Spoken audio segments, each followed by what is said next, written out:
Boa noite a todos, aqueles que eu já cumprimentei, aqueles outros que acabaram de chegar. Sejamos todos nós muito bem-vindos. Aos nossos irmãos que estão nos acompanhando pelas redes sociais, pela internet. E eu queria, para esses amigos mesmos, que por essa bênção que a tecnologia nos traz, de você estar nos ouvindo aí no conforto da sua casa, como é bendito a tecnologia que tantos denigrem e que nos faz chegar, levar a mensagem do Cristo aí no conforto da sua casa. Mas eu tenho um convite especial. De onde quer que você esteja, na cidade que você estiver, procure um núcleo para você participar, para você frequentar, para você estudar. É claro que nós sabemos de todas as dificuldades, mas venha estudar o Espiritismo numa casa espírita. Venha fortalecer os seus vínculos. Venha trocar aquilo que o Márcio falou no estudo anterior, experiências. Isso nos engrandece muito. Mas o tema que nos foi dado, nos foi pedido para refletir na noite de hoje, as leis morais em nossos dias. Para a gente é sempre uma grande alegria, mas também uma grande responsabilidade estarmos aqui na frente, traduzindo para todos, mas em especial para nós mesmos, os ensinamentos de Jesus, mas os ensinamentos que a doutrina espírita traz da interpretação desses ensinamentos do Cristo. Por isso que muitas vezes, quem já me conhece, às vezes ao assistir às nossas palestras, nós trazemos um tom sério, um tom de reflexão, mas não é um tom de tristeza. Porque a mensagem do Cristo é a mensagem da esperança, é a mensagem da alegria. E não é diferente com a doutrina espírita, que nos acena e nos esclarece a respeito das leis divinas e nos mostra quão bom é o nosso Deus que nos dá, através da lei da reencarnação, as mais diversas oportunidades de refazer bem aquilo que no passado nós ou deixamos de fazer ou não fizemos tão bem. Então, quando Jesus vem à Terra trazer a mensagem do amor, ele também vem trazer a mensagem da esperança. Ele já nos apresenta, ele vem nos apresentar a imagem de um Deus justo, mas também de um Deus bom. De um Deus rigoroso, mas de um Deus Pai. E, na verdade, cada um de nós estamos aqui, na noite de hoje, buscando esse regaço desse Deus Pai, desse Deus de amor, desse Deus de compreensão. Então, se no decorrer das nossas reflexões, vocês me virem, às vezes algo com o semblante um pouco fechado, mas é um semblante somente de reflexão, mas de muita alegria.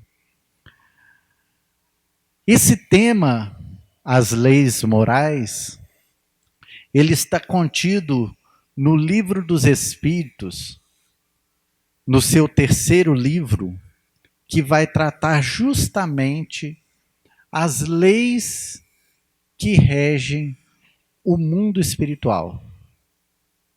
As leis divinas, as leis naturais que regem não somente os fenômenos da matéria, mas que rege também todos os fenômenos do nosso mundo íntimo. E Allan Kardec, na sua codificação, ao trazer no Livro dos Espíritos uma lógica, quando ele é chamado para observar em Paris o fenômeno das mesas girantes, ele, como um homem da ciência, observa, ouve falar desses fenômenos e fala assim: eu não perderei meu tempo com truques de mágica. É mais ou menos isso que ele falaria. Uma pessoa comprometida com o estudo, uma pessoa comprometida com as leis, com os ensinamentos, ele que era discípulo de Pestalozzi e se entregava ao mister de ensinar, professor que era. Ele falou assim: eu tenho mais coisas, tem coisa mais séria para fazer do que ver mesa dançando no meio de um salão. Porque é ali que começam os fenômenos no mundo espiritual, os fenômenos das mesas girantes, e por várias vezes o senhor Allan Kardec, na época o senhor Hippolyte Léon Denisard Rivaio, é chamado para observar essas mesas que giravam. Vocês já pararam para pensar se nós aqui nesse salão, essa mesa se levantasse no alto aqui e começasse a se movimentar para lá e para cá, o que vocês fariam? Vocês entravam debaixo dela? Vocês iam ter curiosidade por que ela levantou? Então o senhor Hippolyte não aceita os primeiros convites. Mas como esse fenômeno se repetia em todos os locais da França, ele fala assim: mas espera aí, uma mesa não tem cérebro e nem nervos para poder se movimentar. Tem alguma coisa diferente acontecendo. E por trás daqueles fenômenos, com a sua perspicácia de pesquisador, ele vai entender uma lei nova nascendo. Fenômenos novos acontecendo. E ele vai pesquisar a fundo o que acontecia ali. E ele começa a perguntar para aquela mesa: por que você está mexendo? Ele teve essa ideia. Será que a gente ia ter essa mesma ideia? Fala assim: tenta me responder isso. Você está mexendo aí por quê? Você é um ser pensante? Se for, você bate uma vez no chão. Se não for, bate duas vezes. E, para surpresa dele, a mesa começou a responder. E, através da metodologia que ele criou de respostas, ele foi obtendo essas respostas e descobriu que quem respondia não era a mesa. Eram os seres do mundo espiritual, que se autodenominaram espíritos. E a partir daí, Kardec vai desenvolvendo, né, toda a codificação da doutrina espírita. E isso por que é importante nós falarmos? Porque a história do espiritismo, nós que somos espíritas, conhecer como ela se deu, para que a gente saiba em que nós estamos acreditando. Quando eu comecei a frequentar o centro espírita, ainda jovem, eu ouvi alguém falando que toda vez que um espírito se aproximava de mim, da gente, aí a gente sente um arrepio. Vocês acham que isso é verdade? Eu não estou questionando que sim e que não. O que eu quero dizer é que, quando eu falei isso para uma pessoa conhecida também, ela me deu uma resposta muito inusitada. Ela falou assim: com perdão, eu vou repetir, mas para vocês entenderem que é importante a gente saber naquilo que a gente crê. Ela falou, essa pessoa, ainda criança, jovem, menino, acho que 13 ou 14 anos, falou assim: não, então toda vez que eu vou no banheiro fazer xixi, um espírito está perto de mim, que eu dou um arrepio a hora que eu saio do banheiro. Para que a gente não saia acreditando em tudo que se fala, mas que a gente use o critério de Kardec. Conhecer a doutrina espírita é conhecer os seus fundamentos, de onde que apareceu. Certa vez, ainda no começo, uma pessoa falou assim: Evangelho segundo o Espiritismo? O que é o Evangelho segundo o Espiritismo? É o Evangelho dos Espíritas? Ele é diferente do Evangelho dos católicos, dos protestantes? Então, ter essas respostas para nós traz para a gente solidez naquilo que você acredita. E essa solidez se chama fé. Então, Kardec, ao observar esses fenômenos e estudá-los, e depois ele desenvolve as metodologias de perguntar aos espíritos, e ele vai entender que não precisava nada de mesa, nada de cestinha, você podia dar o lápis na mão do médium e ele escrevia as respostas, sob a influência dos espíritos que ali estavam. Então, através dessas respostas que eram dadas, e não eram dadas por um só médium, a mesma resposta, a mesma pergunta era enviada para médiums de todo o planeta. Já pensou o que deve ter dado trabalho disso? Porque na época tinha internet, não. Não tinha telefone, era tudo na carta. Então ele pegava as respostas dadas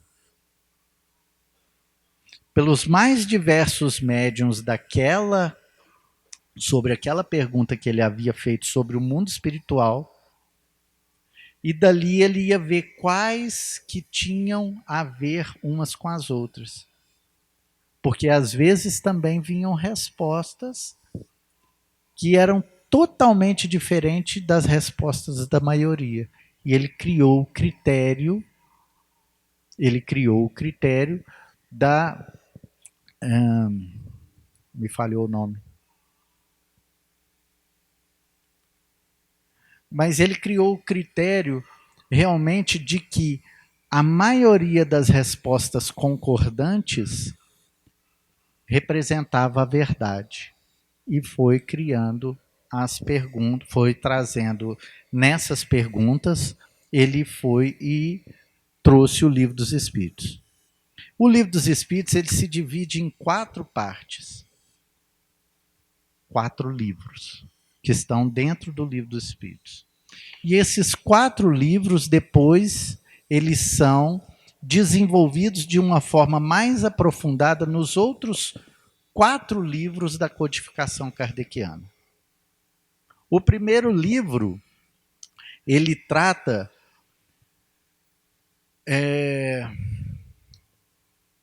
agora eu tenho que pegar a cola aqui. O primeiro livro vai tratar das leis, das causas primeiras, das causas primárias, de tudo que constitui. Então, Kardec vai perguntar o que é Deus? E olha como é que Kardec é perspicaz. Ele não fala quem é Deus. E para a maioria de nós ainda, Deus é quem e não o que. Então, eles vão trazer essas respostas. E o primeiro livro, das causas primeiras, como tudo foi criado, ele é desenvolvido no livro A Gênese. O segundo livro vai falar do mundo espiritual ou do mundo espírita. E vai ser mais tarde desenvolvido esse assunto com mais propriedade, mais aprofundadamente, que vai tratar das relações do mundo material com o mundo espiritual, que a gente pensa que está aqui em cima, né? Não é assim? Tanto é que a gente acha que o mundo espiritual é lá. Aonde que é o mundo espiritual? Ele nos permeia a todo instante. Ele nos transpassa. E isso é importante a gente saber? É importante. Porque aí a gente vai entender as respostas para aquelas perguntas dadas. São obsessores que me influenciam? Ou sou eu que me aproximo desses obsessores? Eles estão lá ou eles estão aqui? Porque os amigos espirituais também estão aqui.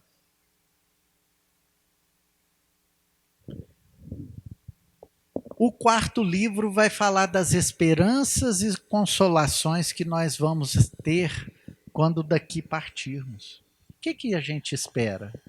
O que a gente espera? Vocês esperam alguma coisa quando partir daqui?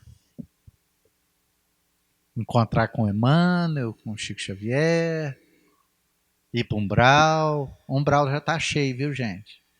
Agora tem que ser por 2 Brau.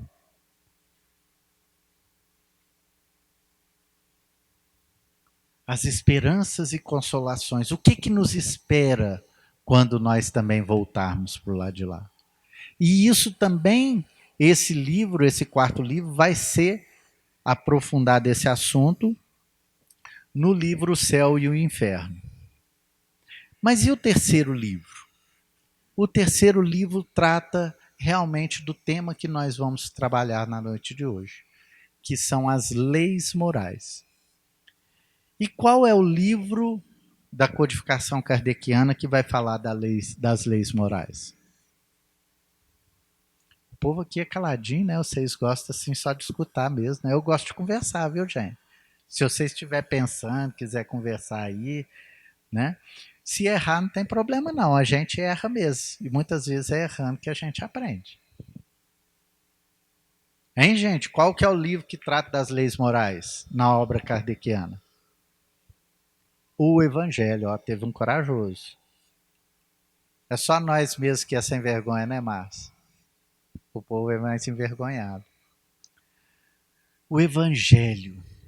Mas o que é o Evangelho? O Evangelho quer dizer boa nova.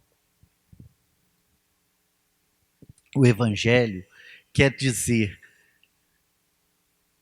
aquilo que traz uma boa notícia. Porque Jesus, quando veio, ele trouxe realmente uma boa novidade para a gente. Ele trouxe a novidade, porque na época o mundo era dividido entre senhores e escravos. É ainda assim hoje? Mudou muita coisa? Mudou, gente. Já mudou. Está muito melhor. Basta que a gente tenha olhos de ver. Então, Jesus vem trazer um ensinamento de que Deus não é um senhor de escravos. Deus não pôs o ser humano na terra para sofrer. Qual a visão que Jesus vem trazer de Deus para nós?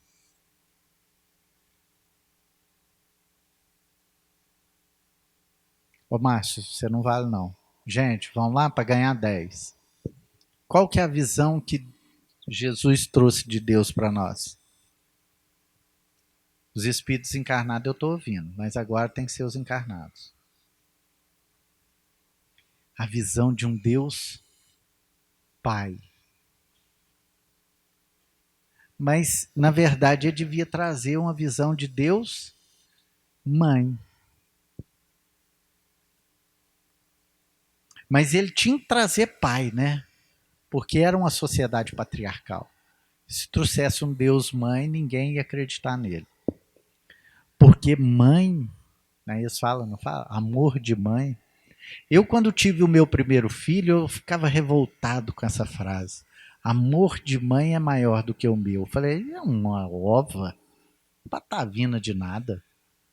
Não tem como a mulher amar mais do que o homem, não. Mas o amor da mãe é diferenciado, sim. Eu não sei, né? Eu, na minha imperfeição, não consigo amar os meus filhos na mesma intensidade que a minha esposa ama os meus filhos. É diferente. Não que seja maior ou menor, mas é diferente. É mais amoroso. O amor do pai é mais justiça. E o amor da mãe é mais amor.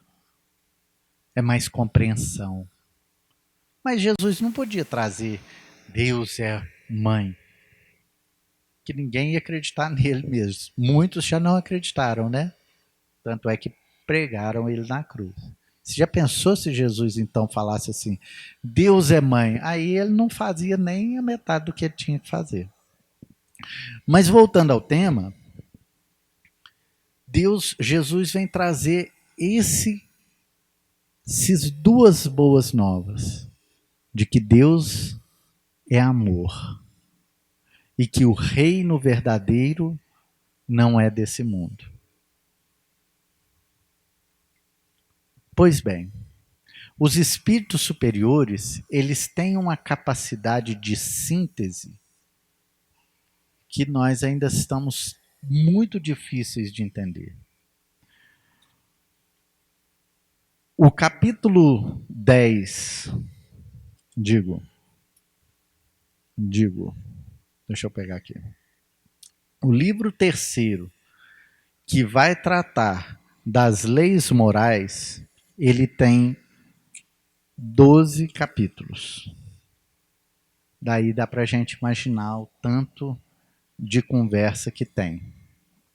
Olha aqui, ó, só para vocês terem ideia. Aqui, ó. Deixa eu pegar porque eu não contei. Mas vai ter mais ou menos 74 páginas. O terceiro livro, tá? 74 páginas para falar uma coisa, para estudar uma coisa que Jesus sintetizou em 2 frases. Qual que é a lei que Jesus trouxe? Porque ele falou assim, eu não vim destruir a lei, mas dar-lhe seguimento. Essa eu sei que vocês sabem. Qual que foi o ensinamento maior de Jesus? O amor, mas ele sintetizou em 2 frases. Amar a Deus sobre todas as coisas. Eu sabia que vocês sabiam. E o próximo como assim mesmo. Mas como nós somos ainda espíritos infantis, e muitas vezes nós repetimos na nossa vida espiritual o que as crianças fazem no mundo material, a gente ainda fica perguntando todos os pormenores. Já viu a criança quando está descobrindo o mundo? Mas por quê? Por quê? Mas por quê? Mas por que isso? Por que aquilo? Por que aquele outro? Então, Kardec, para tentar entender esse ensinamento de Jesus, ele vai trazer uma sequência de perguntas e ele vai dividir a lei natural ou a lei divina em mais 10 leis, que seguem-se assim, a lei de adoração, a lei do trabalho, a lei de reprodução. Falou lá da sexualidade que a gente falou um pouquinho antes, tá vendo? A lei de reprodução também é uma lei natural, uma lei divina. A lei de conservação, a lei de destruição. Olha só, tem uma lei de destruição. A lei de sociedade, a lei de progresso, a de igualdade e liberdade. E a lei de justiça, amor e caridade. É uma mesma lei. Não são 3 leis. A lei de justiça, a lei de amor e a lei de caridade. São 3 leis. Não são 3 leis, é uma lei somente. Essas 10 leis, e depois ele vai fechar o capítulo falando da perfeição moral. Mas essas 10 leis não dá para a gente estudar aqui na noite de hoje. Nós gostaríamos de trazer elas para o contexto da nossa atualidade. É trazer Jesus para o contexto da nossa vida atual. É trazer Jesus para cá, ó, para a nossa vivência. Porque para quem se autodenomina cristão, falar de Jesus nos dias atuais é quase que uma redundância, ou deveria ser. Mas não é uma redundância porque nós ainda não aprendemos a trilhar o ensinamento, o caminho que esse mesmo camarada ensinou, que a gente chama de mestre. Mas recusamos-lhes a lição na maioria das vezes. Vocês estão caladinhos? Vocês concordam comigo? Discordam? Aqui, ó. Você quer dizer sim? Não, tá? Talvez.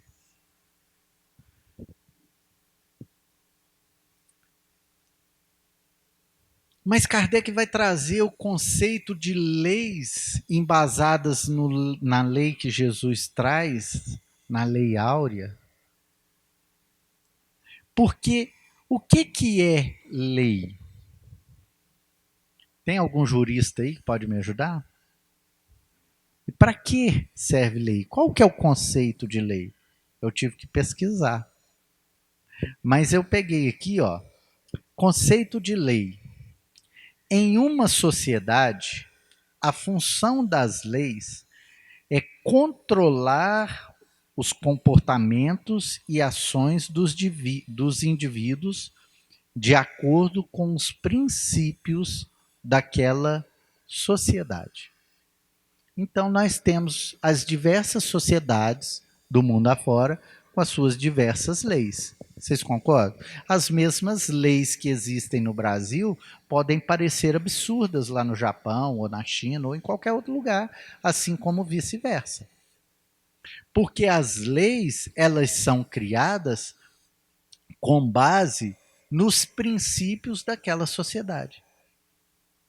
Então, quando Jesus traz a lei de amor, ele traz essa lei baseada em qual sociedade? Da Terra?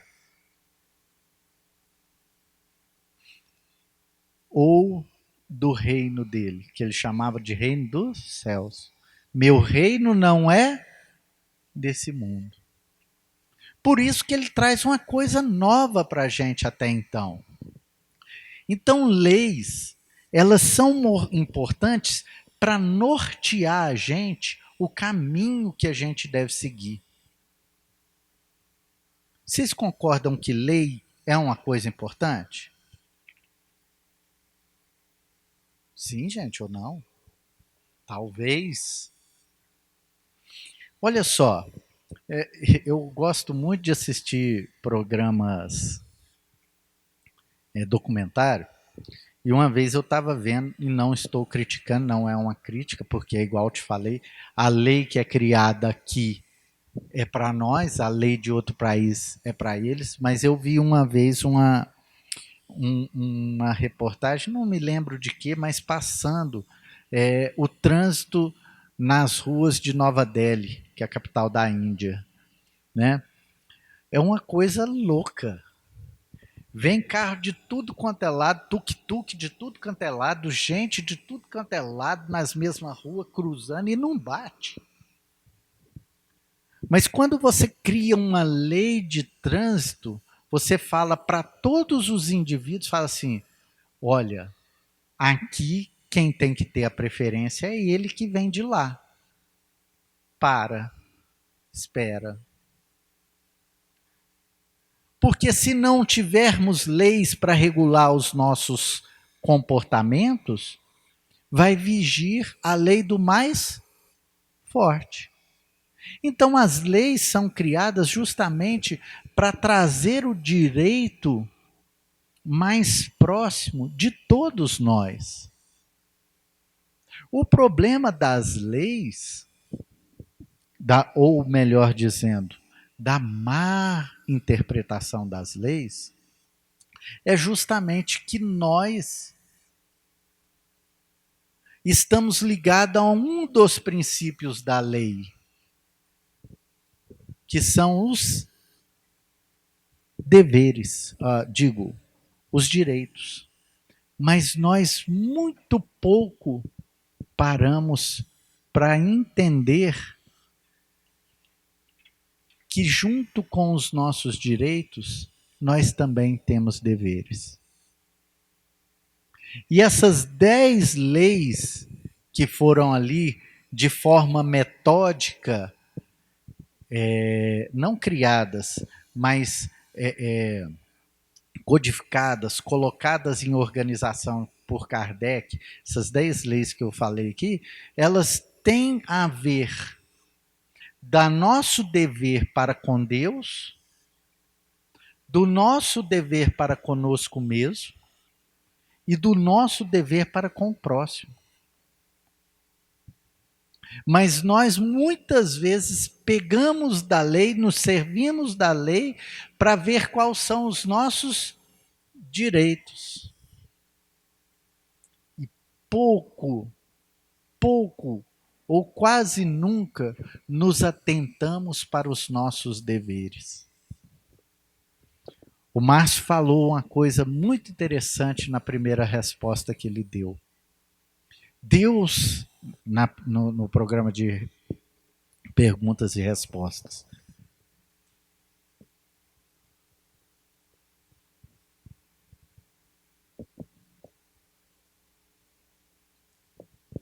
Deus expressa a sua bondade em suas leis. Mas para que a gente possa aproveitar os benefícios dessa lei, a gente tem que seguir os seus deveres.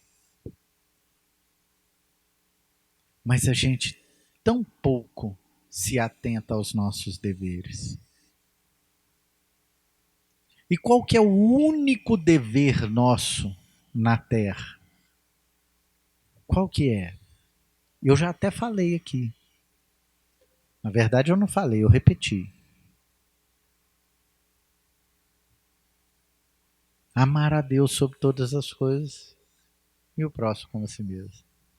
Mas nós já estamos pelejando isso aí há mais de 2000 anos e ainda estamos engatinhando. Por quê?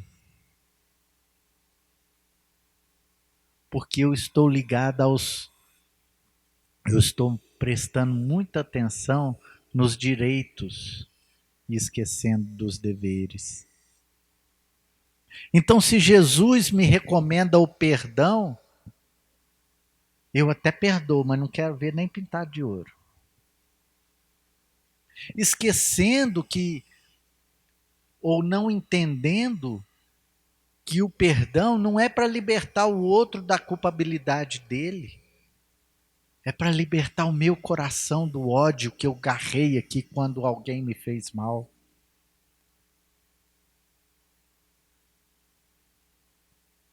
Mas a gente quer ser perdoado. Eu tenho esse direito de ser perdoado. Mas o meu dever de perdoar, eu não quero fazer. Porque, na verdade, olha só para você ver, é um absurdo aquilo que ele fez comigo, que ela fez comigo. Mas não é um absurdo aquilo que eu faço com o outro. Porque, não, fulano, trenzinho de nada que eu fiz com ele, ficou todo chateadinho. E às vezes o que o outro fez comigo era um trenzinho de nada para ele. Está entendendo essa reciprocidade? O convite que é feito para nós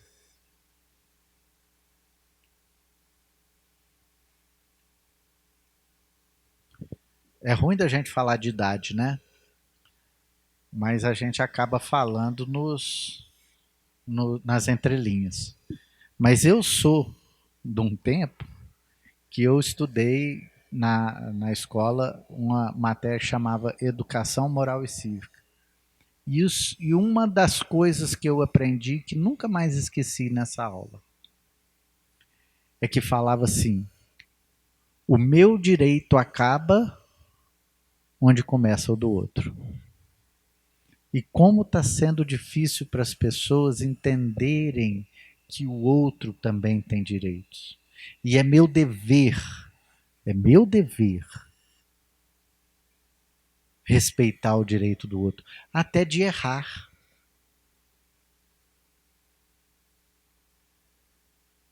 Até o direito de errar. Então,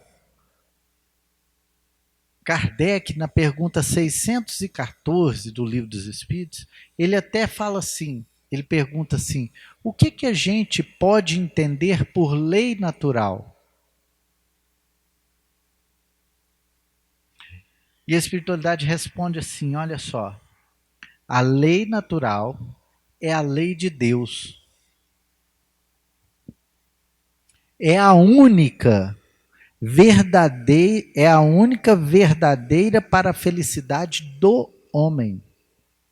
Da mulher também, viu? Aqui, homem como ser humano. Indica-lhe o que deve fazer ou deixar de fazer. E ele só é infeliz quando dela se afasta.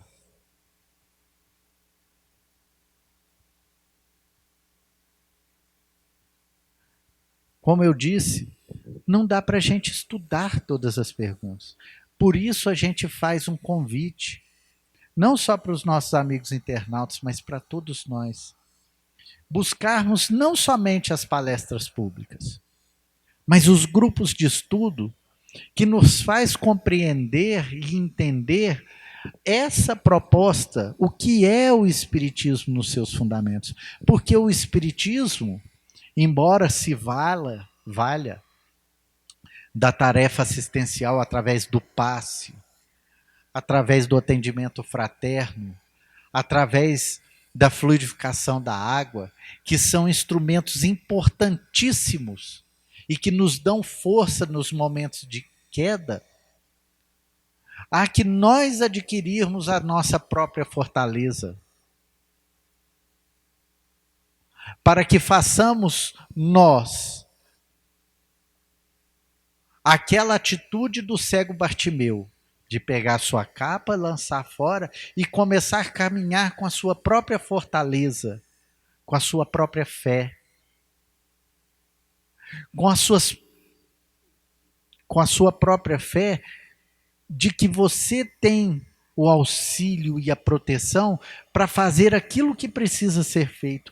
Porque, do contrário, quando não fazemos aquilo que é para ser feito, somos infelizes.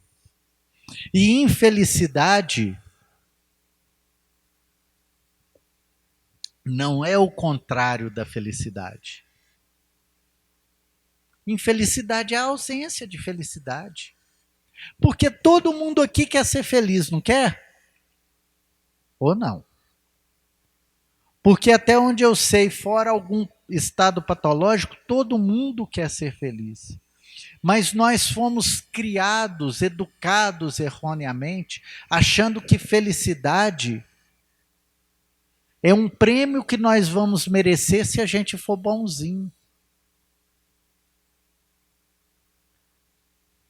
Mas felicidade não é isso. Felicidade é saber que você está trilhando o caminho da lei divina. É saber que você está, apesar de todos os pesares, fazendo a coisa certa. E é por causa disso que você vai deixar de passar pela fieira da dor? Não. Porque muitas das vezes a gente vai entender que a dor ela é um processo de amadurecimento espiritual. quando bem aproveitada, seja ela a dor que for, no bem bom, a gente ainda não vai, não. Não vai. Ah, deixa dar pra gente aí um prêmio da Mega Sena, pra gente viver na beira da praia, sem problema nenhum, para ver se a gente vai se preocupar com o nosso lado espiritual. Não vai. Então a felicidade, ela está ligada justamente não nos nossos direitos, mas sim nos nossos deveres. Olha só o que a espiritualidade responde para o bem, para Kardec. Indica-lhe o que deve fazer.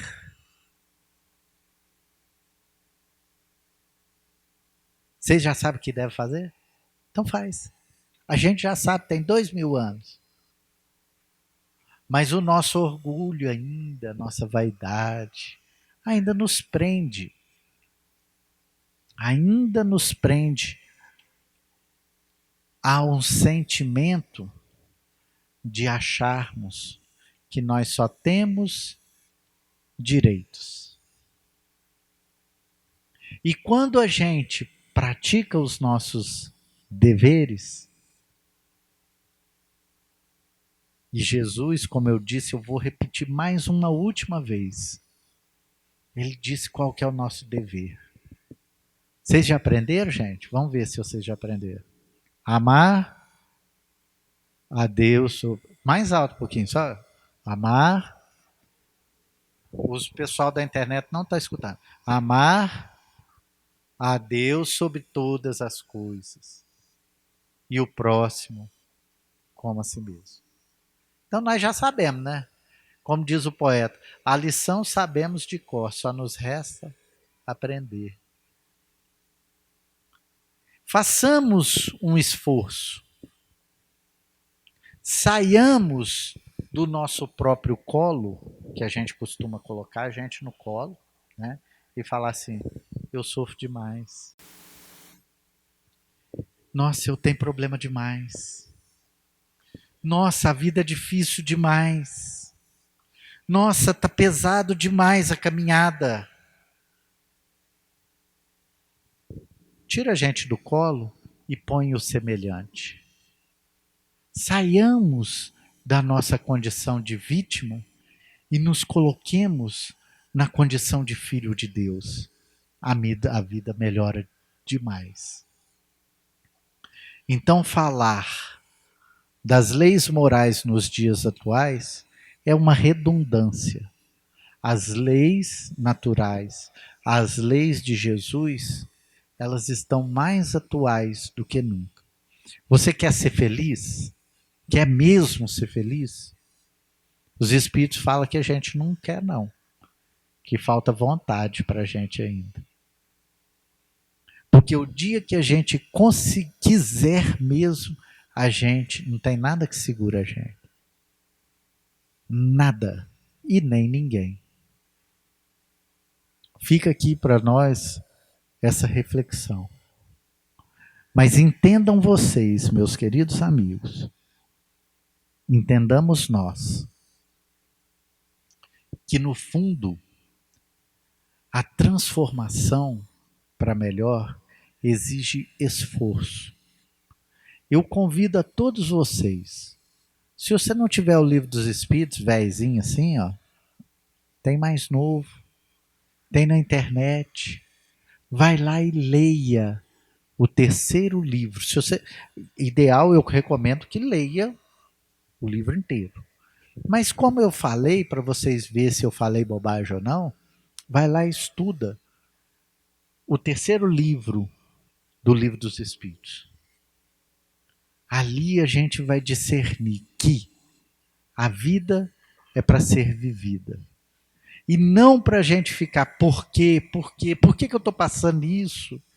A gente que é espírita tem uma dificuldade com isso, né? Será que isso é uma prova? Será que isso é uma expiação? Será que eu matei alguém? Será que eu feri alguém? Será por que, meu Deus, que eu estou passando isso? Para que a gente saia do porquê e venha para o como. Como eu posso fazer melhor? O que eu posso fazer melhor? Uma boa noite a todos. Obrigado pela paciência de nos ouvir. Eu não tenho dúvida nenhuma em dizer que o primeiro beneficiado com esses estudos que eu faço sou eu mesmo. Obrigado à casa por confiar em nós tarefa tão sublime em mãos ainda tão frágeis. Uma boa noite.